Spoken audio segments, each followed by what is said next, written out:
Welcome to Business Success Tips, where you learn to make more money in less time and hopefully have a lot more fun doing it. My name is Kai McClendon. I'm your host today with Contractor Staffing Source, where we help residential contractors build great teams. My co-host today, CEO and founder of the company, Paul Sanneman. We have a special guest today from 𝗲𝗶𝗿𝗄𝗏 Holdings. It's Shane Erskine. Go ahead and introduce yourself and tell us a little about your company, Shane. Hello, everybody. Thanks for having me here this afternoon. As Kai mentioned, I'm Shane Erskine with 𝗲𝗏 Holdings. We're a holding company based in Wyoming, and we've got about 23 businesses currently under ownership. We started as a finance company, specifically focused on construction financing, and have grown to now to holding company and working and partnering with contractors and trades throughout the country. Well, let's say, I'll give an example. Let's say I'm a roofing company, Shane. I'm doing $2 million. I'm a roofing company. I have this fantasy of being bought out by private equity. My systems are a little marginal. I spend way much time working 70 hours a week. I'm the guy in the company and that kind of thing. And but I really would like to sell out in 5 years, but I've got maybe $400,000 or $500,000 cash, haven't got much. So tell me how you could help me out. Yeah, that's a great question, Paul. So really, in basic, what we're looking for, if you think you can 2x, partner with us to 10x, and we're partnering with owners who aren't quite done yet. So we're not the traditional PE. Really want to get you there from 2 to 5 years if that's the time frame, but if you want to grow and you're operationally maxed out, that's exactly where we can step in. We can step in with capital, but we can also step in with some strategic partnership type value adds, whether it's from our tech company that we own, our finance and accounting company that's part of our family of companies. We'll take over some of the back office stuff, which is the stuff that nobody really wants to deal with on a day-to-day basis, the IT, like help desk stuff, HR, things of that nature. So it is much more of a partnership than just a PE type structure, but there's certainly capital there to grow those accounts as well. Well, to me, you sound a little bit why people do franchises, because what a franchise normally offers is all that stuff. They've got the system, they've got a proven protocol that works, and so you pay the franchise a bunch of money to buy the franchise to make that happen. But you buy the money because they've got all the systems. It sounds like if I'm a roofing company or maybe a $5 million remodeling company, it might be a home builder. I'm building doing $10 million of homes. It's still pretty me based because I'm the guy, whatever. I've got some systems, but not all that I want. And I may have a CRM system and two or three different systems that I'm working on, but I don't have it all together. You know what I mean? It's not really saleable because the private equity is going to come and go, okay, well, give me your last 3 years financials, give me your proven CRM that gets customers, show me where you're going to be in the next 3 years and prove it. And I probably couldn't do that.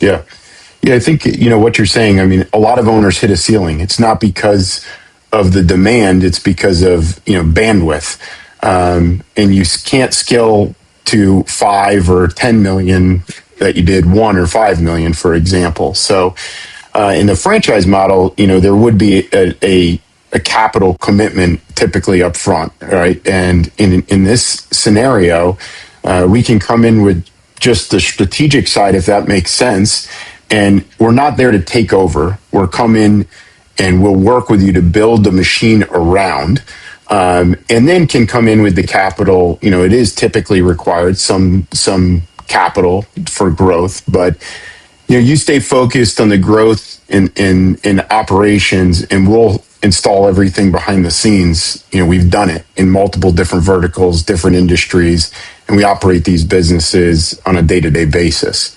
So it's not getting people out of the way; it's building around for scale. Now, do you charge for what you do, or do you get a percentage when they sell? What's your compensation package look like? It just depends on I would say everything's structured on a deal by deal basis, whatever it is. We just entered into a term sheet here with a garbage business, for example. Just recently, we're in discussions with a plumbing company now. Each of those deals have their unique structure. If there's capital, don't mention the plumbing company. Just tell me sort of, not even where they are, but sort of how big they are, how many employees they have, what the deal might look like, without mentioning the company. Yeah, they're probably about $2.5 million annual revenue. That deal will be a capital deal. For expansion, we will come in and participate with some marketing technology, redoing their website, automated flows through CRMs, putting some AI agents in place. The owner is currently taking the phone calls out in the truck on a day-to-day basis. We'll put some AI agents in place, help book appointments, give them a modern website so that appointments can be booked online. And gives more power to the consumer on a 24/7, 365 access level. And then we will come in with also some finance and help them with the finance side, take over the bookkeeping and the tax. So how much money are they looking at getting invested by your company? And what is the ultimate goal within 3 to 5 years?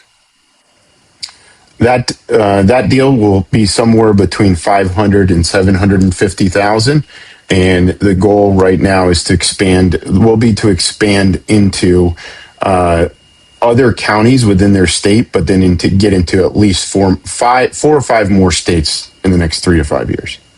Okay, so if everything works out well, what's the annual volume? What's the profit? And what's the EBITDA multiple in a perfect world? Yeah, we think that in the first 18 months we'll 2x quickly with them, and from there, if we can get to that point, we'll look at a pretty good accelerated growth model year over year. So you could easily, in a perfect world, get to 10 million with $1 million profit with a 6 or 7 EBITDA. Is that not realistic numbers? Yeah, those are realistic numbers. I would agree with you. Okay. All right. Well, and then you take your percentage out of, let's say he gets 6 million, you take your 2 million, he still wins, or whatever the numbers are, right? Yeah, in that case, what we're doing is we're in for equity. It'll be an equity, right. And then any of the services that we're participating there'll be a fee for that, but it's much lower than hiring on the staff directly or working with a vendor. Having to participate it out to vendors for each of the specific. You'll develop their sales process or accounting process, basically all the systems they need to scale, and you'll do that through outsourcing to your resources, for lack of a better term, so they can focus on what they do, which is hiring plumbers and fixing stuff. That's right. That's exactly right. You hit the nail on the head. Cool. Okay. Yep. Now, they've got a plumbing company. I can see that working for plumbing and HVAC easily, especially if it's a service company, because it's a recurring revenue, even a landscape company. What about something that's less repeatable, like a remodeler does 5 million, well known in the market. Let's say they're in one market, they want to move to another.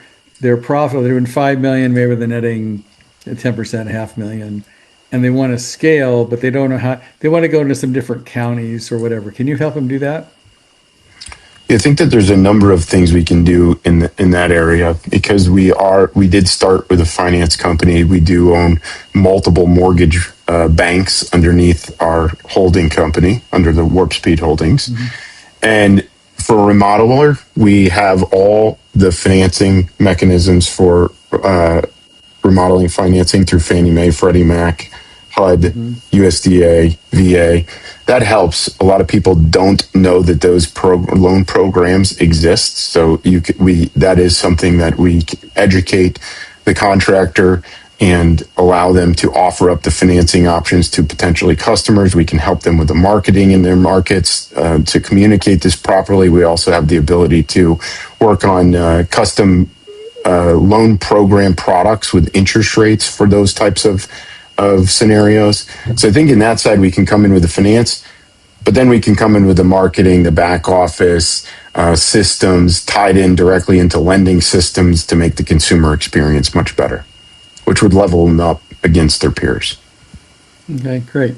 So if people are interested in using this service, how do they get a hold of you, and how do you do the original I guess investigation or exploratory thing of if this makes sense for them and for you, and what does that cost people to find out?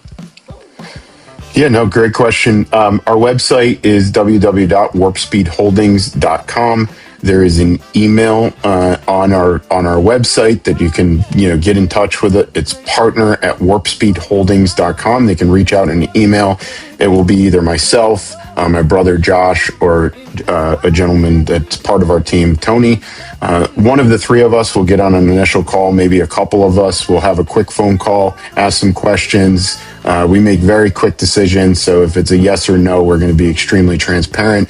We'll probably get to a point in the first 30 or 40 minutes if there's something to explore. So I would say they can reach out, set up the initial call, and get on a quick Zoom and get to. So I would say anybody that has a company, I'm guessing, let's say 2 million or better, that would like to scale, you'd be a good answer, right?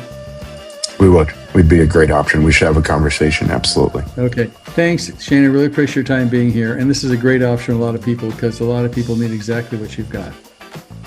Thanks for having me.